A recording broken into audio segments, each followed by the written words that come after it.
What's their status? Yeah. I saw them shooting around. I mean, they're fine to go. We're just giving them a rest where we can, and we got a big series coming up. But yeah, they're good. How do you expect them to match up with your size? Yeah, a good question. You know, we anticipate what we think, but you never know until you get out there. But look, you know, maybe Plummer's on Leo. I don't know. So until we see that, and then we'll play. It's going to be a tough series. Excited for it.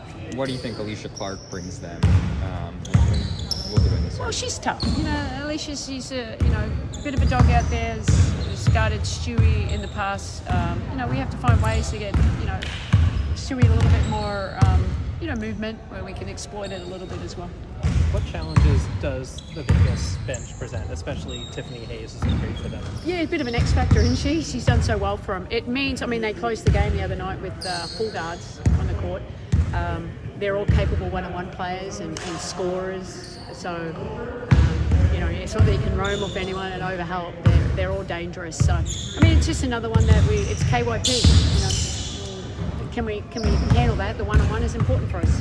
And for you guys, on the flip side, how do you feel that your reserves, now that they've got a couple of games under their belt with these newer rotations, how do they equip themselves and how do they match up with Vegas? Yeah, I think it helps. Obviously Niara has been really good for us.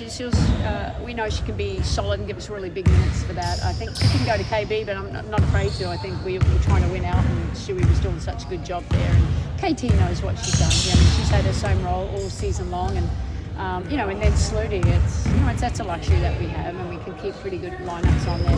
Just can't get Leo in foul trouble, and it kind of messes me around a little bit. How much KT gave you great minutes in game 2, and that was when you were searching for some of that energy. Yeah. How much of a lift was she in that game for you guys? She was great. Plays her role well. She brings that physicality. We're trying to play physical, but she is the physical player. Just being really disruptive. We can be versatile with her, and sometimes that's what you need. And these is the series. You need someone who can come in and change the energy a little bit and change momentum.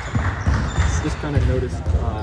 Sorry if you've been asked this. Leo and V, not when we were here at least. Yeah. It's got a bit. We kept them out after an hour or so. When you guys come in, they will take them out. But they're fine. You see that they're walking around. It's just they're important players. They've been playing some big minutes, and just manage them as much as we can. How much do you read into the third matchup between you guys without Asia? Did you watch that film back? Do you throw that film out because throw it out? Yeah. That's complacency. That's happens before. They didn't have Asia this year and nearly bloody lost. You talk about it and go, just go crazy, and then think, okay, they're still going to be really good because now the guards are pretty good. But yes, throw it out. I'm not even watching it. Doesn't mean anything to me. And this year we're a different team. We've learned from our things, but we know it's going to be a tough series. It's the semi-finals of the WNBA. So. I'm saying the third game that you guys played them this past week. I didn't watch Asia it. Didn't play. Yeah. Why? Asia's pretty important to You've been around the league for a while. I know you weren't in the locker rooms, but to see two coaches let go after a year and two, is that just changing the shift, it seems? Yeah, it's a little scary, isn't it?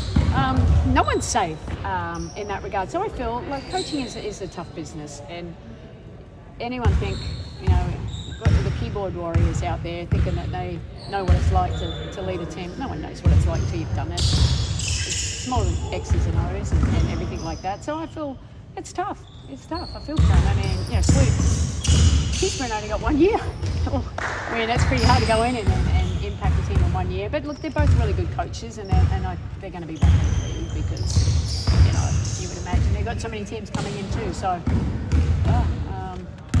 don't know. It's tough. I'm interested in see who's going into those jobs. And you've implemented your system in places now. To do it in a year, I think, is difficult, right? You have to figure out personnel. No, it's hard. Number one, they have to get used to you. You have to get used to them, and then implement the system, and then you have to be adaptable because your system has to suit the players you got. You don't come in. I don't go with my system. I'm tweaking it to personnel.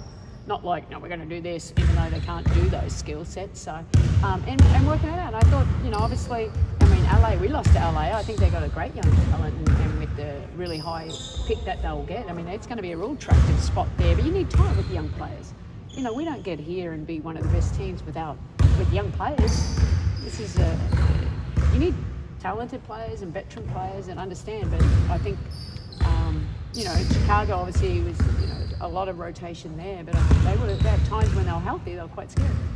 After game one, you said you thought Sweet played well, but she could have had spots where she was more aggressive. Is that kind of what you saw in that fourth quarter, where she, you know, played the whole time in game two? Yeah. No, it's, you know, I suppose when you make an adjustment, you haven't done that for a while. You're just trying to find it. But we think in that second unit, and that's why one of the reasons, obviously, we like our big lineup.